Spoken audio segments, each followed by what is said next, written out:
Olá, sejam bem-vindos. Estamos no programa Transfigurados, uma proposta da Rede TOTUS. Estamos aqui com o diácono Reinaldo.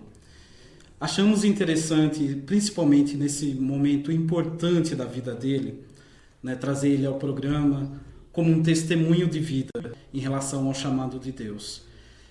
Estamos basicamente às vésperas da sua ordenação sacerdotal, momento importantíssimo para toda a igreja, não só para ele, mas como para toda a igreja.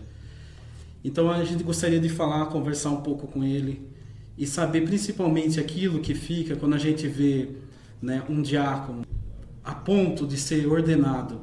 Deve, com certeza, não só a emoção, mas o que isso espiritualmente. A gente fica se perguntando, aquela famosa mágica que todos nós falamos, vai virar padre. Mas a igreja ganha mais um filho de Nossa Senhora, predileto de Nossa Senhora. Reinaldo, a gente gostaria de saber um pouco da sua história.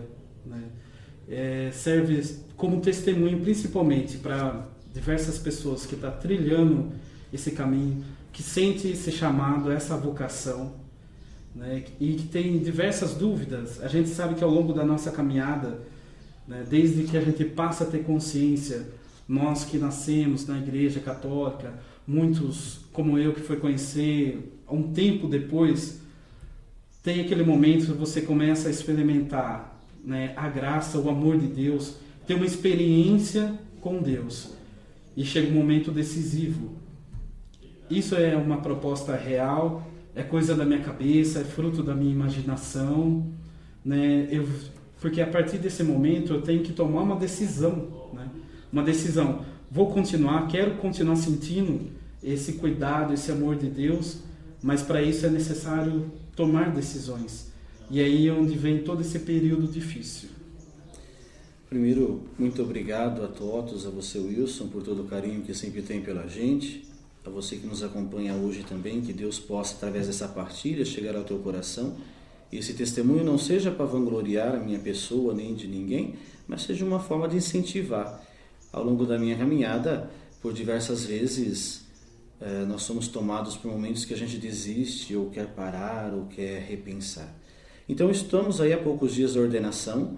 É um momento, eu dizia com o Padre Sebastião, muito difícil, em que a gente às vezes se dá conta de que, puxa, diante de tanto mistério, de tanta grandeza de Deus, será que eu vou dar conta? Que para nós a ordenação, para nós a unção, para nós tudo isso, todo o ministério, ele é repleto de uma mística, mas também de um trabalho, de uma seriedade.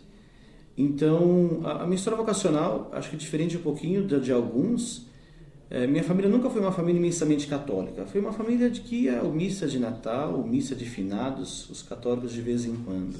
E interessante que aos 14 anos de idade, quando eu fui chamado a participar de um encontro chamado Escalada, nós temos na região, Eu sou filho de Bitinga, nasci em Bitinga, tenho 39 anos, nasci em 74, só que logo depois de um ano morando em Bitinga, já no primeiro ano de vida, minha família mudou para Bariri. E até meus 18 anos eu morei em Bariri, depois voltando para Ibitinga.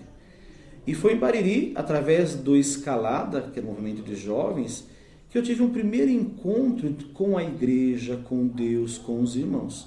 Foi um momento decisivo. Eu percebo que dos meus 14 anos aos meus 39, você vê 25 anos, Deus foi me preparando para o que eu vou vivenciar e estou vivenciando no meu ministério.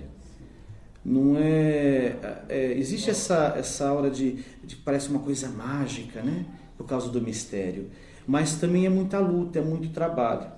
Então, para não perder muito, aos 14 anos comecei a participar da igreja, tive uma experiência com Deus que eu não conhecia até então. Sabia da oração, Pai Nosso, Ave Maria, mas não tinha muito.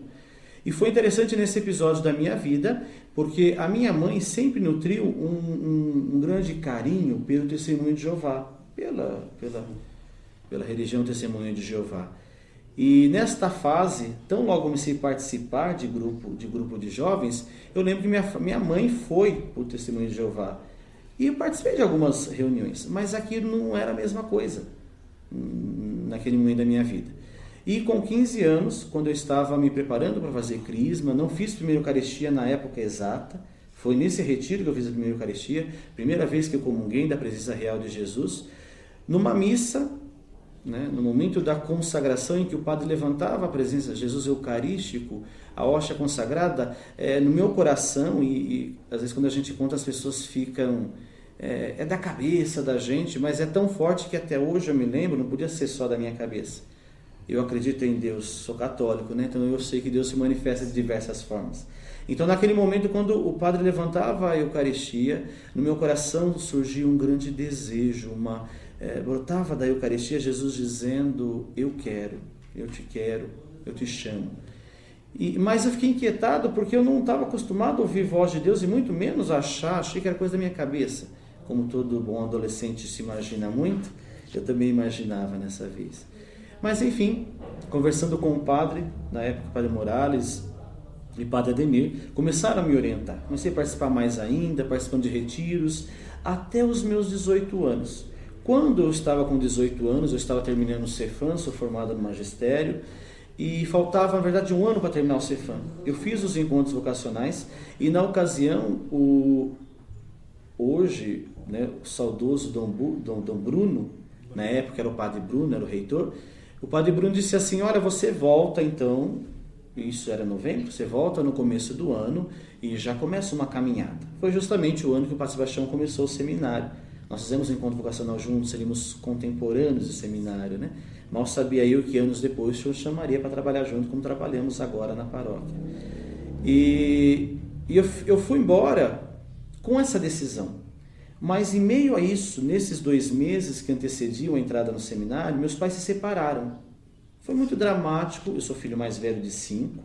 Na época, o meu irmão mais novo tinha 7 anos, tinha vários problemas de saúde, e eu não achava justo eu deixar minha família como estava, se separando, minha mãe voltando para Ibitinga, eu ficando morando em Bariri, enfim, ao Deus dará, digamos assim. Certo que Deus cuidaria muito bem, como a gente usa o ditado, Deus dará, mas a gente sente a nossa necessidade da humanidade ser previdente. Deus é providência e nós somos previdência. Então o homem tem que fazer sua parte para Deus agir na graça, né? A gente sabe disso. Santo Agostinho já nos ensina muito isso, né? A graça precisa do homem, né? Deus necessita disso. Então eu decidi que eu não iria para o seminário. Foi um período muito triste, mas por outro lado me parecia que eu até no meu discernimento eu falava: acho que Deus não quer, não é isso, é uma ilusão de adolescente. Então foi por isso que eu acabei desistindo. Tive um namoro logo em seguida e foi importante. Hoje, olhando para a minha história, eu percebo que tudo isso foi Deus me preparando, né? Ao mesmo tempo que foi uma desgraça para a minha família, que foi a separação dos meus pais, Deus transformou em graça. É por isso que no credo a gente diz: creio em Deus Pai Todo-Poderoso. Ele é o único que do mal tira um bem, né? E então naquele momento eu acabei 19 anos, terminei o Cefam, mudei para Ibitinga, fui dar aula, fui trabalhar com a minha família. Depois, nos 25 anos de idade, eu cheguei um momento da minha caminhada, que indo para Ibitinga, eu era do Movimentos Focolares, participava do GEM, em Bariri. E quando chegamos em Ibitinga, não tinha muito estruturado o movimento do GEM. Então eu fui para a renovação, que eu já tinha uma experiência com a renovação carismática, e começamos um projeto de evangelização muito grande na cidade com muitos jovens. E esse projeto foi crucial na minha vida espiritual.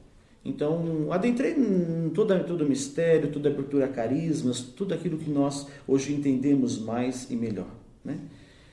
E aos 25 anos de idade eu percebia que havia uma brecha, uma falta no meu coração. Parecia que o meu estado de vida não estava decidido. Tinha os namoros, tive alguns namoros depois. E foi interessante que os namoros, cada namoro eu dizia assim: mas também não é do jeito que eu queria. Ou eu peço para Deus mandar uma época na renovação, a gente falava assim: Deus podia tanto mandar uma guerreira. Nós vamos pedir uma guerreira espiritual. Né? Eu tinha essa língua, essa forma de se expressar. Eu falava: também Deus até agora só mandou umas meninas meio assim, não mandou nenhuma menina firme. E minha terceira namorada foi uma pessoa de muita oração, era de intercessão, era de grupo, depois foi de comunidade. Então Deus a colocou na minha vida para responder às minhas questões. E diante desse namoro foi mais decisivo ainda, porque eu percebi que no meu coração ainda faltava algo que o namoro não respondia. Por mais que gostasse, por mais que fosse a pessoa, eu até dizia para uns amigos um tempo atrás, se um dia eu fosse casar, talvez eu escolheria aquela minha terceira namorada para ser esposa, porque era da forma como eu pensava. Me faz lembrar o livro, né, Glorioso Encontro, em que conta a experiência dos jovens, né, que fizeram a listinha de como queriam. Não sei se chegaram a ver, mas é um livro interessante, a gente usava muito naquele tempo de renovação também, que conta a história de um casal que através de oração fizeram uma lista de qualidades que queriam que o namorado ou a namorada tivesse. E quando se conheceram, tinham exatamente todas as características que naquela lista tinha. Então a gente brincava com os jovens, faça a listinha e pede para Deus para poder ganhar esse namorado, essa namorada. Então era isso. Então chegou nessa fase da minha vida, não tinha como, participei de um retiro, nós na época fizemos um retiro do silêncio com um monge carmelita, hoje é o padre Marco Aurélio, né? Na época ele era Frei Josué, ele foi para Ibitinga pregar esse retiro, e nesse retiro eu fui para ele decidido tomar uma decisão, porque eu falava, meu Deus, 25 anos, os anos para estudar são 8 anos de seminário, então vou me ordenar depois dos 40. Mal sabia eu que teria tantas intempéries e tantas situações que me ordenaria com 39, né? Não 40, mas 39, faltando um. Como que as coisas de Deus caminham. Então eu decidi, nesse retiro, conversando, partilhando, o Senhor me dizia numa palavra assim, né? Eu quero que você me torne presente. E eu dizia, mas eu posso te tornar presente como ministro? Deus me dizia, eu quero que você me leve às pessoas. E eu dizia assim, Senhor, mas eu posso te levar sendo ministro de Eucaristia, sendo um bom palestrante, todas aquelas desculpas que o vocacionado sempre dá. Então, se você é um que dá muita desculpa, fique tranquilo que chega uma hora que não tem mais desculpa para dar. A gente olha para os patriarcas, que é mais desculpa. Moisés dizia que era gaga, era tudo, mas Deus não desiste. Quando Deus olhou e viu que você tem algo para dar, é você mesmo, não adianta fugir. Mas pode fugir também, a gente cansa e chega uma hora que não dá mais.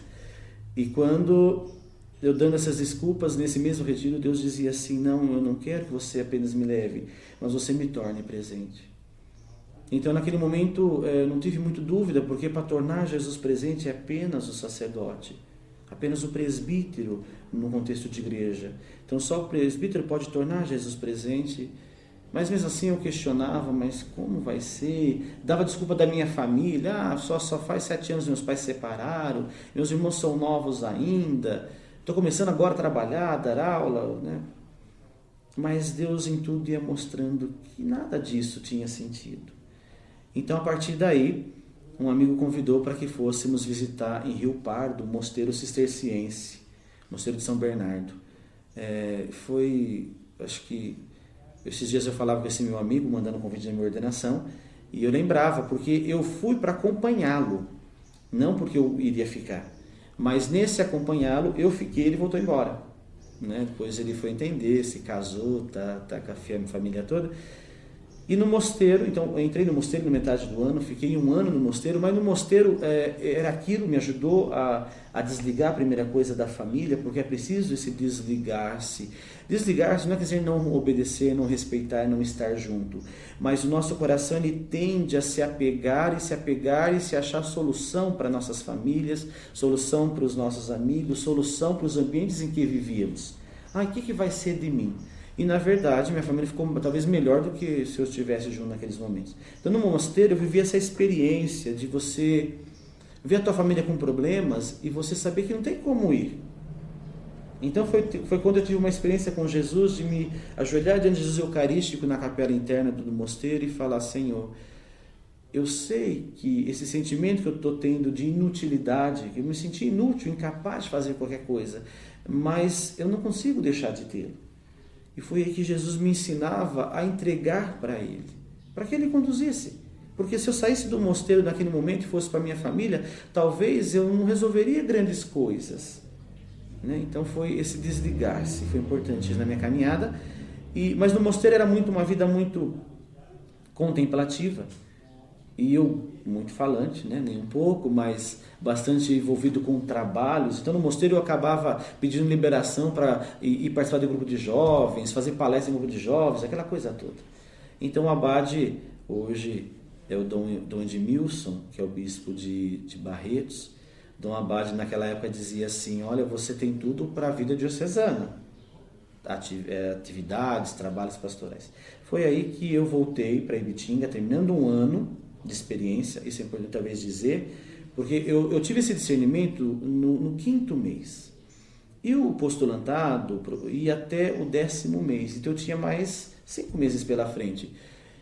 Já estava decidido no 5º mês, mas o abade disse assim: espera acabar esse ano, espera acabar esse processo, não interrompe o processo da vida, o processo formativo, deixa esse ano passar.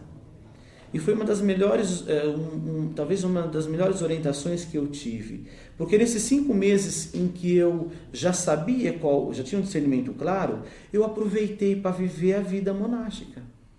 E se eu tivesse saído antes, talvez algumas coisas na minha vida não estariam esclarecidas. Eu costumo dizer para os formandos da comunidade, né, para os que nos assistem, nós temos uma comunidade de vida e aliança, fundada pelo Padre Sebastião, temos alguns membros, e atualmente eu tenho estado como formador da comunidade. Então eu sempre digo para os irmãos assim: se você se propôs a ficar um ano dando o seu tempo ao Senhor, fique esse um ano até o final. Depois você encaminhe, mas fique, mesmo que o discernimento no 5º mês seja que não quer essa comunidade, não quer essa vida, mas fique esse tempo proposto. Certamente Deus vai reverter em frutos esse tempo. Então foi a partir daí que, quando deu o tempo, eu retornei para a diocese, tinha que aguardar alguns meses, fiz os contatos e entrei no seminário, fiz filosofia aqui, depois fui para a teologia, né? Isso lá foi para o ano 2004. Chegando na teologia, tivemos algumas dificuldades, foi um ano muito difícil, para mim particularmente, e para todos, porque nós acabamos parando naquele ano. Não é o caso de entrar em questões, né, nesse momento, mas parando. E hoje eu entendo esse parando, porque naquela época, quando a gente foi convidado a dar um tempo, foi muito dolorido. Porque quando você está na teologia, você passou da metade do caminho, ou está na metade do caminho. Então você já se vê, porque eu nunca tive dificuldade com a vida pastoral. Eu gosto de estar celebrando, gostava de estar conversando com as pessoas, gostava de estar palestrando, conduzindo oração. Eu gosto do nosso trabalho pastoral, né? Eu sempre tive esse gosto. Mas quando eu fui convidado a dar esse tempo, para mim foi muito angustiante, né? E esse tempo durou 6 anos. Foram 6 anos bem difíceis, 6 anos em que eu passei por um processo de depressão, fiquei um ano de depressão, fiquei de cama, várias situações bem difíceis. Hoje eu entendo que Deus permitiu, ou talvez Deus utilizou do que foi mal, para que eu experimentasse algo com o que eu iria trabalhar depois, né? Hoje a gente tem muitas pessoas com essas dificuldades, a gente sabe disso, acompanhamos muitos depressivos, e quando eles vêm partilhar, eu sei das angústias que passam, porque eu passei também. Esse perder todo o sentido. Então, a partir da depressão, reconstruí minha vida, e foi nesse tempo que Deus colocou novamente. Eu encontrei com o Padre Sebastião, a comunidade estava passando por um tempo parada, e o Padre Sebastião, fomos trabalhar, me chamou para trabalhar com o jeito acolhedor de sempre. Eu sou muito grato, e todos já sabem disso. Me acolheu, me ajudou, e foi aos pouquinhos, com conversa, com a vivência, me ajudando a superar essas situações. E a partir daí nós retomamos a comunidade no ano seguinte, fomos caminhando na comunidade, e na comunidade nós fomos discernindo carisma, discernindo todos os níveis, né? Mas, estando na comunidade há alguns anos, ainda havia aquela falta, aquele vazio não preenchido, o mesmo vazio que eu sentia antes de tomar a decisão de ir para o seminário, de começar a caminhada rumo ao sacerdócio. Então, quando Dom Paulo chegou, passado alguns anos que Dom Paulo estava aqui, no ano 2010, Dom Paulo chamou, eu esteve conversando com o Padre Sebastião, e pediu para que eu fosse conversar com ele. E eu acho importante salientar isso, para mostrar como Deus usa de todos os meios para nos atingir, para chegar até nós.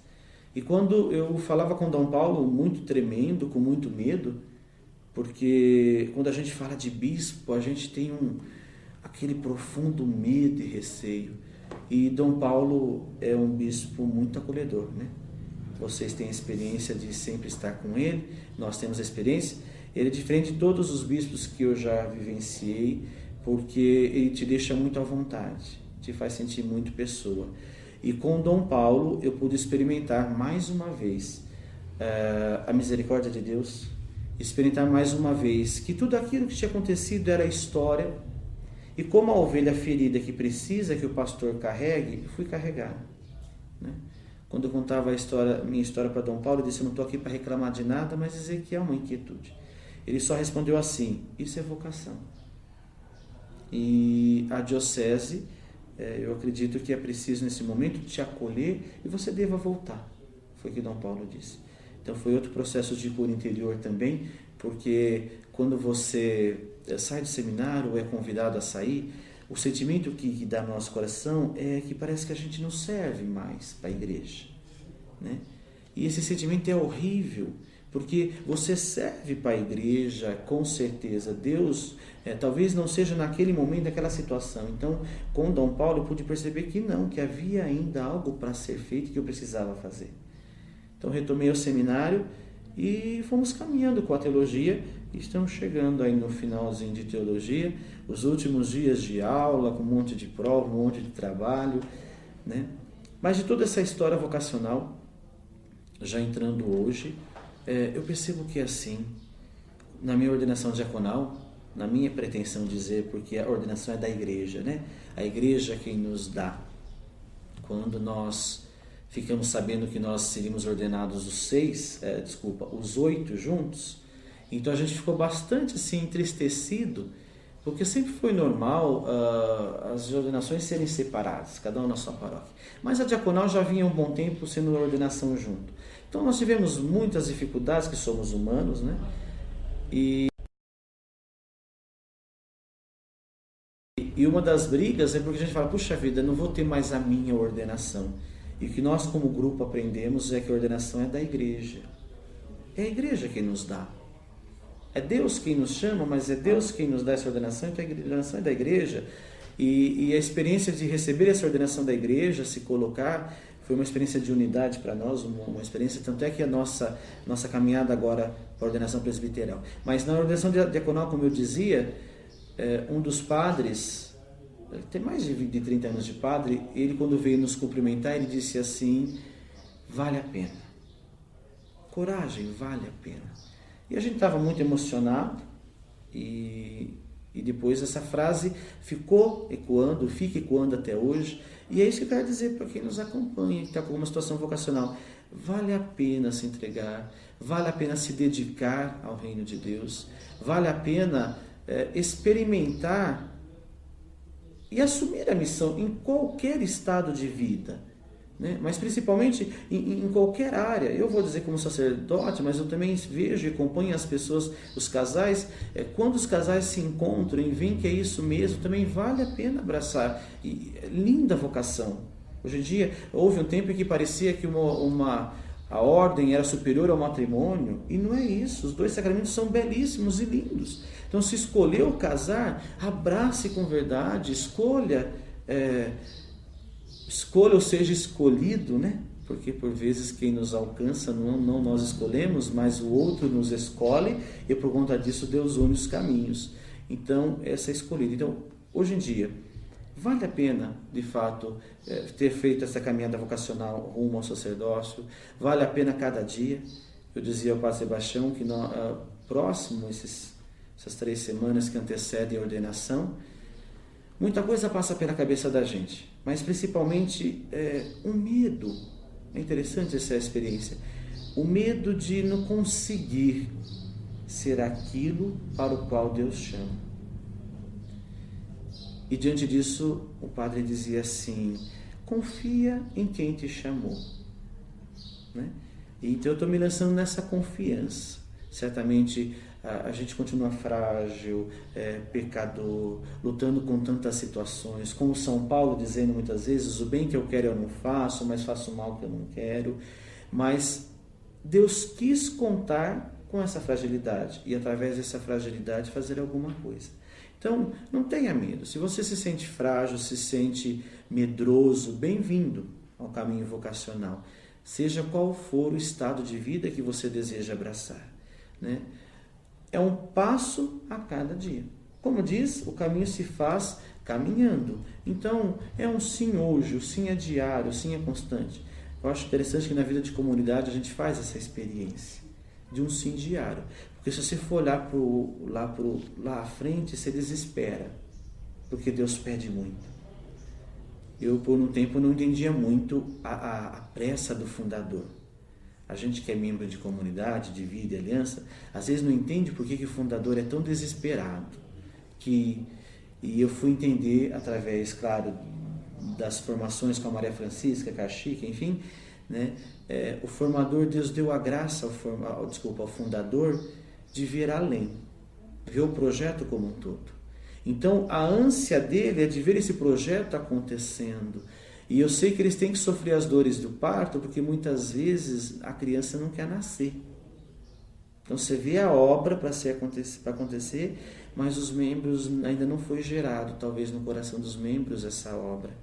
E hoje eu entendo muito quando, às vezes, converso com o padre e digo, puxa, padre, nós estamos caminhando pela graça de Deus, possivelmente no início do ano a gente começa a comunidade terapêutica, que é um desejo de muitos anos, mais de 20 anos o desejo do coração do fundador. E eu sei que foi doído essa gestação para ele, mas hoje eu vejo ela concretizando através dos membros, dos filhos da obra, que têm abraçado e que têm experimentado esta obra. Então, você tem um lugar na igreja. A igreja te abraça, a igreja te acolhe. Não perca tempo com besteiras. Besteira que eu digo assim é dando ouvido àquilo que não constrói. O Papa Francisco tem dito muito, uma árvore que cai no bosque faz mais barulho do que todas as outras que estão em pé.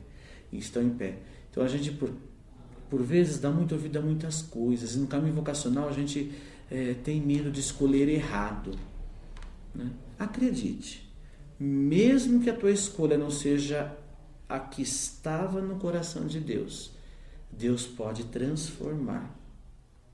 Eu conheço irmãos que tinham um grande desejo pelo sacerdócio e não conseguiram concretizar. E hoje são excelentes esposos, excelentes pais, porque abraçaram o estado matrimonial como um carisma, como um sacramento verdadeiramente. Então, se o medo é de errar na escolha, faça a experiência. É claro que não dá para casar e depois ser padre, mas faça uma experiência de namoro, faça uma experiência. O seminário não é porque você entrou no seminário que você vai ser padre. Você tem que ter essa liberdade. Hoje em dia já não tem essa compreensão. Houve um tempo que tinha assim, então no seminário precisa ser padre.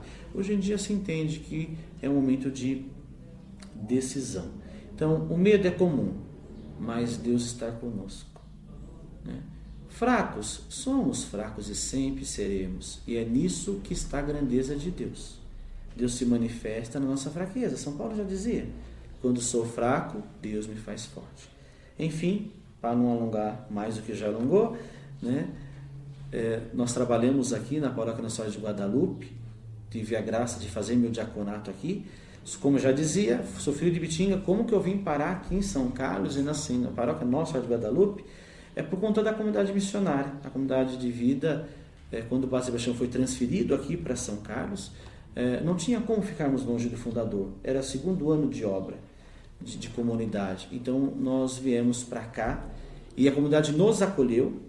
E eu acho interessante porque, mesmo não sendo filho natural da paróquia, hoje eu vejo a paróquia abraçando. E nós estamos nas correrias para arrumar a primeira missa, a recepção. Então eu vejo todos envolvidos como se eu fosse um filho que nasceu aqui. Na verdade é um filho adotado pela paróquia, mas que se sente muito filho. Queira Deus, estamos nas mãos do bispo e da igreja para ver onde iremos exercer nosso ministério sacerdotal após, né? Então, mas onde nós formos, é difícil quando canta, parece bonito cantar, onde mandar eu irei, mas ir às vezes é difícil. Mas quando nós estamos nas mãos de Deus, entendemos que a nossa vocação foi dada por Deus e é Ele quem faz, a gente vai com tranquilidade. Onde tiver que ir, nós vamos de fato.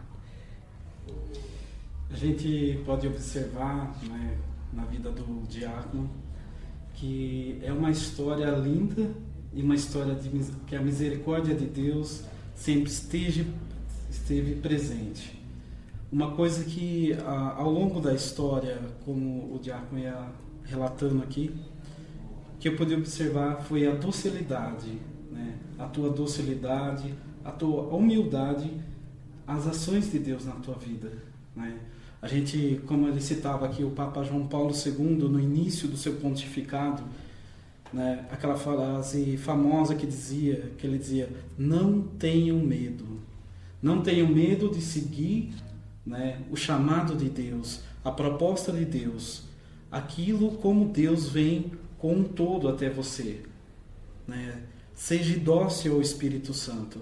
E a gente pode ver essa história linda de vida, né? A docilidade, a humildade, mesmo em tantas decisões, em tantas dúvidas, que é natural, né? Por mais que a gente tenha fé, a gente é sempre convidado a dar um passo a mais na fé. A gente pode observar uma frase conhecida: nenhum daqueles que confiaram em Deus foi decepcionado, desiludido, né? Nenhum deles saíram de mãos vazias, né? E a história do diácono Reinaldo é a prova disso. A gente gostaria, diácono, assim, para concluir, você citou sobre a comunidade, o diácono faz parte de uma comunidade de vida, né? A gente também faz parte de uma comunidade. O sonho que ainda você carrega para essa vida sacerdotal, né, que está se iniciando, esse sonho que tem os projetos da comunidade, né, que tudo isso é revertido em bênçãos e graças para a igreja, a comunidade terapêutica, né, tudo aquilo que você já citou, que te motivou. Mas esse é o sonho que muitas vezes a gente enfrenta todas as dificuldades, faz qualquer sacrifício em nome de um sonho. E também aqui deixar os agradecimentos a Dom Paulo, né, por diversas entrevistas e nossas experiências, a gente sempre ouve falar dele. É um bispo, eu gostaria de ressaltar aqui, um bispo misericordioso. É essa definição que a gente tem sobre, não só humano, mas muito misericordioso, né, e a qual devemos a nossa admiração, respeito e as nossas orações. Durante esses últimos anos, ou esses meses que antecedem a ordenação, por vezes eu fui perguntado, porque nós somos padres diocesanos, então eu vou ser ordenado para ser padre na diocese.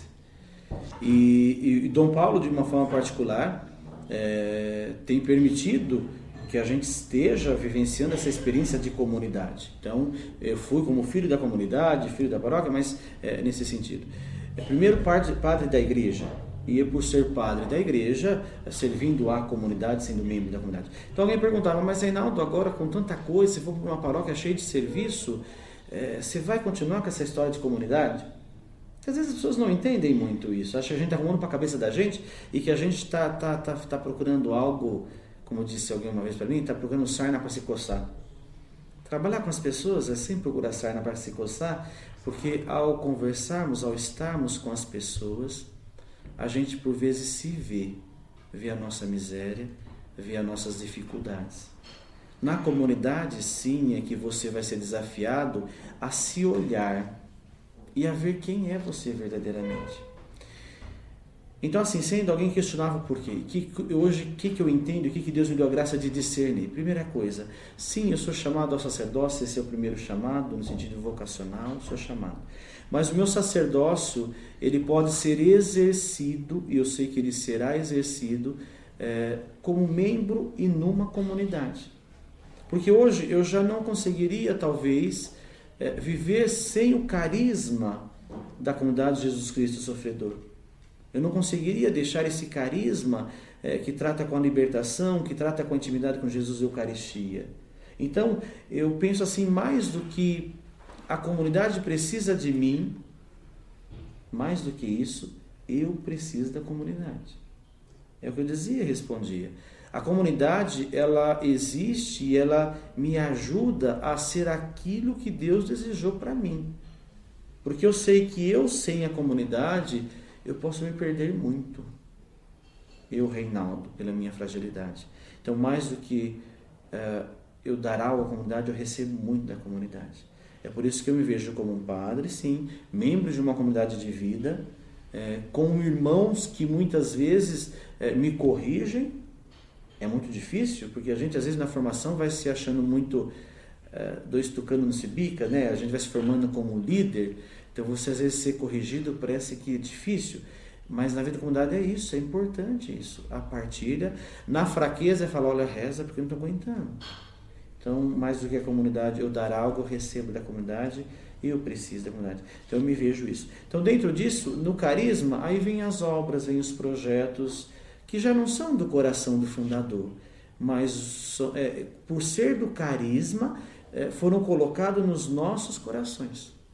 E se talvez a gente conversasse isso há 8 anos atrás, eu tinha uma verdadeira repugnância à comunidade de vida e aliança. E eu disse, eu quero ser padre na minha casa paroquial, nada desse bando de gente junto, né? E de repente Deus ouviu e reverteu, né? Ainda bem que Ele é misericordioso, né? Não é castigo porque tem sido graça. E nos momentos mais difíceis foi a comunidade, na pessoa do fundador e dos irmãos que me levantaram. Então, eu entendo que minha vocação ela também tem sentido hoje, sendo membro, servindo a comunidade. E por mais que eu servir esta comunidade, eu sempre estarei em déficit, sempre devendo. Tá? Sempre devendo por conta da grandiosidade desse carisma que Deus colocou no coração. E assim vamos caminhando agora, ver o que Deus deseja, através dos nossos superiores, através de Dom Paulo, que é quem determina, quem diz, né? Vamos caminhando. Bem, a gente gostaria, né, para encerrar, nada melhor como a bênção, né, diaconal e já, né, como breve sacerdote. A gente gostaria de agradecer a todos que nos acompanham pela Rede TOTS, pelo programa Transfigurados. A gente gostaria que cada um que tivesse esse testemunho de vida, que venha partilhar conosco. E, né, que toda essa entrevista não seja somente palavras, mas sim alimento. Né? A gente sabe que o testemunho de vida se torna alimento para nós, né, com a caminhada com o Senhor. Então, diácono, a gente gostaria da bênção. Gostaria também de convidar aqueles que puderem estar não só na ordenação, mas na primeira missa, a primeira celebração, né, avisando que assim tem indulgências. Então, aqueles que conseguirem, aproveitem. Eu tenho rezado, quando eu rezo com a comunidade, quando eu peço a bênção de Deus, eu sempre me lembro, né, de pedir para que Deus alcance você que nos acompanha, Deus alcance tua família, alcance os seus projetos, seus sonhos e a tua vocação, que é preciosa. Na verdade, quanto mais a gente compreende a nossa vocação, mais a gente se realiza como pessoa. Aliás, talvez seja a única forma de se realizar, é saber de fato qual é o teu chamado, qual é a tua vocação. Então, o Senhor esteja convosco, Ele está no meio de nós.